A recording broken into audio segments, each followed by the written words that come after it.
Now, one of the biggest challenges we have as designers is figuring out exactly how we're going to lay out different pieces of content. There's always the tried and true columns layouts, or sometimes we'll do image on the left, content on the right, and the next section down, we'll flip-flop that back and forth. I've definitely been guilty of doing that way too many times where it gets kind of boring and repetitive.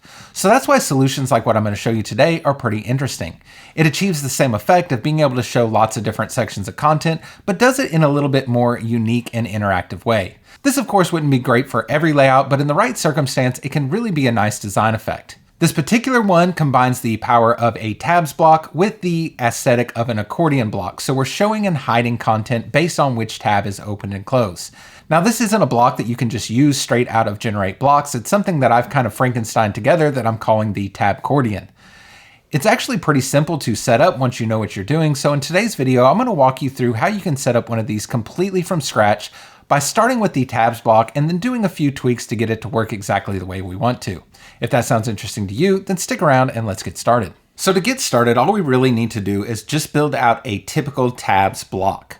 So I'm going to go in here. I have a default section set up with a wrapper, and I'm just going to add the tabs block.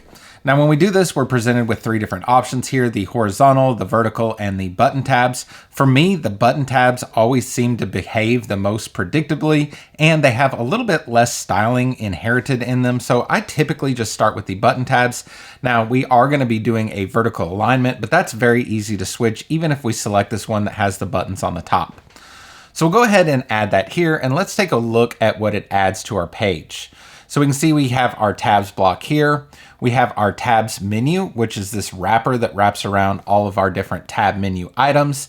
And inside of our tab menu items is the text that shows up here in this tab block. Now, in our tab items, this is a wrapper around all of our tab content. And for each one of our tabs, we have a tab item. Think of this as the content inside that tab. And then there's just a default paragraph in there. So that gives you kind of an idea of how all of this is set up. Go ahead and collapse some of those here so we can go ahead and start adding classes to all this. Now, by default, each one of these things is going to get their own individual class added to it. In fact, if we go in here, we can see this one ends in 255. And if we go to this next one, it ends in 9C0. We want to make sure that we're using a similar class on all of our tab menu items. That way we can style them all the same. So to do that, I'm just going to go ahead and delete this first tab menu item. And I'm going to delete this tab item here as well. And so now we really just have one tab inside of our menu. I'll go to our tabs here, and I'm going to go ahead and give everything a class. I'm going to prefix it with TC for Tabcordion, and I'll just name this class the same as whatever GenerateBlocks names it here. So this one's going to be TC for Tabcordion-tabs. We'll go ahead and hit create. Now, if there's any styles already on this tabs block, I want to go ahead and move those over to my class. So I'm going to go ahead and select the Move Local Block Styles and hit Start Editing. And we're just going to go through and set up all these classes. So for this one, TC Tabs Menu, we'll go ahead and hit Create. Again, we're going to move those local block styles over. And on our menu item, we'll do TC Tab Menu Item. Go ahead and hit Create. Again, let's move those block styles. Tabs Item, TC Tab Items, hit create. This one doesn't have any styles on it by default, so we can just go ahead and start with a blank style. Our tab item here, TC tab item, hit create. Go ahead and start with the blank style. Then we'll make sure we just have our paragraphs inside here. We're going to change all those, but now we've got everything moved over to classes, and we want to make sure that we're always styling on the class. So back to our demo, we kind of had the tab buttons over on the right and the tab content on the left. So I want to set that up. To do that, I'm going to go back here to our tabs. We'll make sure we're affecting our tabs class here. We're going to go into layout, and you can see by default it's set to flex. Now this flex direction is set to column, which is going to stack these on top of each other. But what we actually want is row. So row is going to move the tabs buttons over here on the left and the tab content on the right. We actually want to flip-flop that, so we could do row reverse, which would move everything over. That messes with our alignment a little bit. I'm going to leave it on row and just go to our tabs menu. We'll make sure that we're affecting this class here. And under layout, under Flex Layout here, we're going to change this order to 2, which is just going to move these buttons over on the right-hand side. Now, I want these to be kind of a 50-50 column split, so the tab content takes up 50% and the tab buttons take up 50%. So here on that tabs menu with it still selected, I'm going to go in here into the sizing, and I'm going to say the width is 100%, but the max width is 50%. And that will just make sure these tab menu items are taking up 50%. And we'll do the same thing here to our tabs items. Make sure that we're selecting that class. We're going to go into the sizing here. We'll do 100%, but the max width of 50%. That will just make sure that everything stretches out nicely. So now you can see these tabs buttons over here are taking up 50%, and this content is taking up 50%. Now we do have a little bit of an alignment issue. It's kind of center aligning all these. It's actually going to put all these tabs next to each other, but we'll tackle that once we start adding our additional tabs here. So what we're going to be building is a section here that has all the different seasons of the year as a headline with some text underneath them. We can go ahead and use this text here if we'd like. We'll leave it as a text block here, but instead of a span, we're going to change this to an H2. Now I'm going to change this first one to spring, because the first season we're going to be dealing with is spring inside here. And underneath that, we're going to add the spring content, which I'm just going to copy and paste over from another browser here. And we can see we have all of our text here for spring. Now inside the tab content, I'm going to go ahead and delete out this paragraph, and instead I'm going to add an image block. We'll go to our media library, and I have an image for spring here. We'll go ahead and select that. Now I do want to make some styling choices to these images, so I'm going to go ahead and call this TC image, just so we make sure we can move all these styles over to the class instead of the block level. Go ahead and hit start editing here, and the couple changes I want to make sure we go to our borders here. I'm going to link all these together and give them a 12 pixel border radius. I'm also going to the sizing here, and I'm going to do an aspect ratio of 3/4. That will just make sure that we constrain these proportions to be the same on all of our images here. So we got a good start to this. Now we need to add our other content into this. So to do that, I'm going to go back here to our tabs block, and this little button here will add a new tab item. Now there are 4 seasons, so I'm going to go ahead and click this 3 more times so that we add all 4 of our seasons here. Now I'm just going to go ahead and add this content in. I'll pause the video and bring it back up once I have all the content copied and pasted in here. Okay, so I got all of our content copied and pasted in here. You can see we have spring, summer, autumn, and winter. And if I click through these, I've also replaced the images that go inside that tab content as well. Obviously, we have some problems still here. All these tabs buttons are stacked next to each other. We want those to actually stack vertically. And because there's so much content over here, it's kind of overlapping our image. But we can fix that all if we go here to this tabs menu. This is the wrapper that's wrapping all of the tabs buttons. We're going to make sure we click on that class so we're writing these CSS declarations to the class and not to the block level. Here we already have this set to display flex, but by default it's going to be on row. Even though you don't see row selected, if I select row, there's no changes because by default it's going to be set to row. All we want to do is change this to column, and that's going to stack all of these on top of each other, which is more the look we're going after for this. Of course, we can still select between any of these, which is perfect. So we're on a much better setting now. I do think we need a little bit more gap in between our tab content and tab buttons. So I'm going to go back here to our tabs, make sure we're on that class. And here under layout, flex, we want to make sure we change this gap here. Right now it's set to 20. I'm going to change it to something like 80, which is just going to put more space in between our content here and the text and buttons over on the right-hand side. Now, I do think our headings are a little bit too big for this layout. So with this tab menu item selected, we'll make sure we select the class here. I'm going to go into this more dropdown and click new. And we're just going to type in H2 since these are all H2 headings inside of this and hit create. Now we can go to our typography and change this to maybe something like 1.75 rem, and that'll make those headings quite a bit smaller, which I like the look of. I also want to lessen the space in between this heading here and this text. Right now, that's just the default margin that's coming on my headlines. So I'm going to go into the spacing here and change this margin to something like 4 pixels, which will just tighten up the space in between this headline and the text underneath it. There are a few more little styling things I want to take care of. Right now you can see whichever tab is selected has this light gray background. I definitely want to get rid of that, so we can make that change pretty quickly. We'll go back to our tabs menu item, make sure we're on that class here. And if we click this more drop down, we can see there's already some selectors here that have styles to them.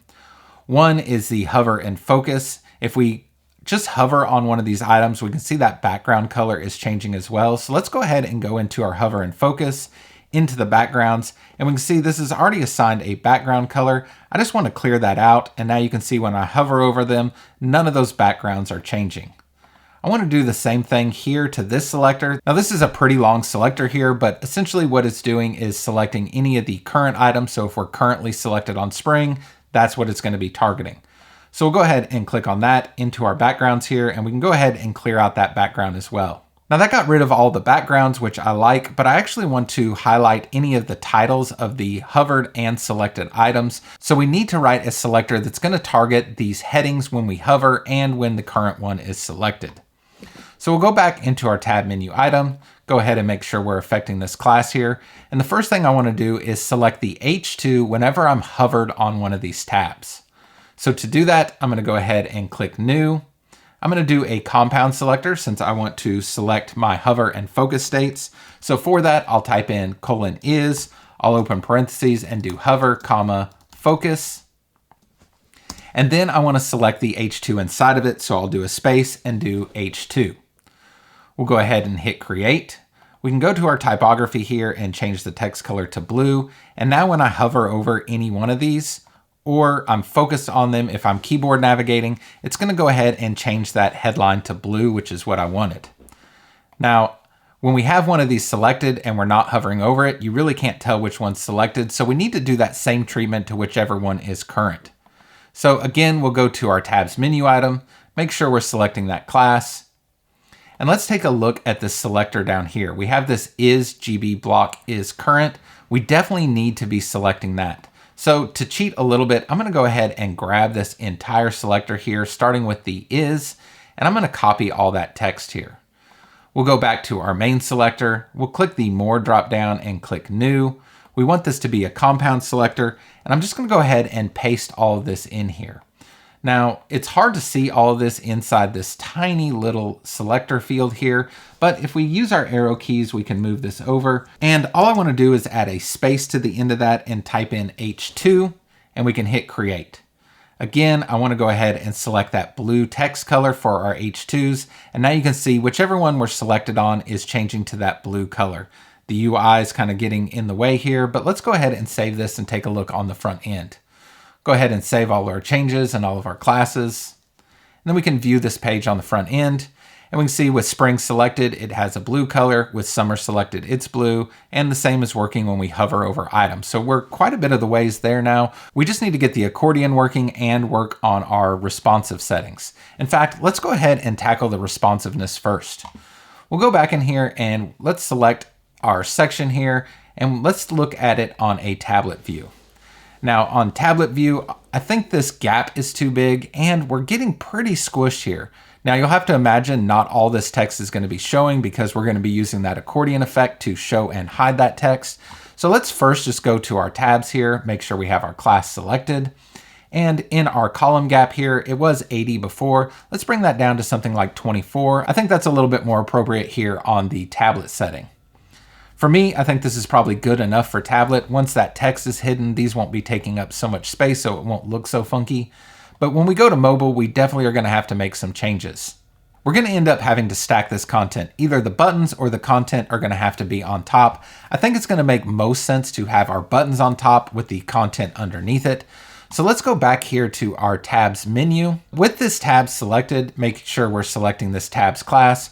We're going to go into our flex settings here for our flex layout, and we're going to change this from row, which is putting these on the left and right, to column, which is going to stack them up and down.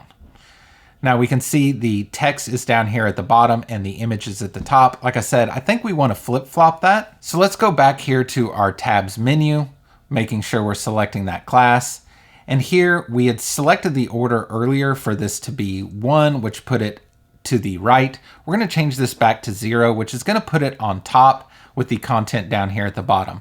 Again, we're seeing all this text at once, so you can't really even see that the image is down here, but I'm thinking once you only see the text for one of these, it'll make a little bit more sense. We could always go back and change this if we decide we like the image on top better. We can put this back at 1. In fact, let's just go ahead and do that. I think that's going to be easier to tell which one we have selected if the image is at the top. So as far as responsive settings, I think we're good to go at this point. All we need to do now is tackle that accordion effect. To accomplish this, we're going to use a bit of a hack to make the text 0 height when it's not selected, when that current tab is not selected. And then once you select that current tab, the text that goes along with it will expand to auto height. To do that, what I'm going to do is select these text blocks inside of here and just wrap them in a container. Now I'm going to go ahead and prefix this with TC again, and I'm going to do description here. We'll go ahead and hit create. There's no styles on this, so we can just start blank. And I'm just going to go repeat that process here with these other bits of text. Since I've already created that class here, I can just type in TC hyphen and we'll select our description. Again, with this one here, TC hyphen description. And this one here, we'll add our container and TC hyphen description. Now let's go ahead and affect our TC dash description class here. We're going to go into layout and we're going to change this to a grid layout. Now we can close our flex layout settings here and go to our grid layout settings. And for our grid template rows, we want to set this to 0 FR. What this is going to do is just set this height to 0. Now the reason this text is still showing is because it's overflowing our grid template row. To change that, what I'm going to do is just click this more selector, click new. We're not going to use a compound selector here because we want to select everything inside of it. To do that, we just use the star selector, the universal selector, which will just select anything that's inside of this class. We'll go ahead and hit create, and we'll scroll down here to the overflow, and we're just going to make sure that this is set to hidden.